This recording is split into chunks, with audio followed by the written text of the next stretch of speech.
ഞാൻ എൻ്റെ മക്കളോട് പറഞ്ഞിട്ടുണ്ട്, ചികിത്സയ്ക്ക് ശേഷം ആരോഗ്യത്തോടെ എഴുന്നേറ്റ് നടക്കില്ല എന്നുണ്ടെങ്കിൽ ചികിത്സിക്കരുത്.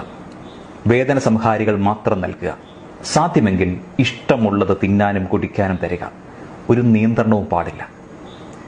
സർക്കാർ ആശുപത്രിയിൽ കിട്ടുന്ന ചികിത്സ മാത്രം മതി.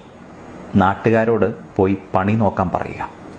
സ്വകാര്യ ആശുപത്രികൾക്ക് കൊള്ളയടിക്കാൻ അവസരം നൽകി കുടുംബം കുളം തോണ്ടരുത്. മരണം പ്രകൃതി നിയമമാണ്. അതിൽ പ്രത്യേകിച്ച് വിഷമിക്കാനൊന്നുമില്ല.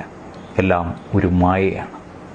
വൃദ്ധരെ ICUവിൽ കിടത്തി കുടുംബത്തെ കൊള്ളയടിക്കാൻ വൈദ്യ സമൂഹത്തെ അനുവദിക്കരുത്.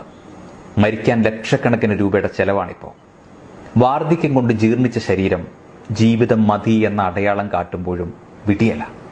ആഹാരം അടിച്ചു കലക്കി മൂക്കിൻ കുഴലുകൾ ഇറക്കി ഉള്ളിലേക്ക് അങ്ങ് ചെലുത്തും. ശ്വാസം വിടാൻ വയ്യാതെ തൊണ്ടയിലൂടെ ധാരമിട്ട് അതിലൂടെ കുഴലിറക്കി ശ്വാസം നിലനിർത്തും.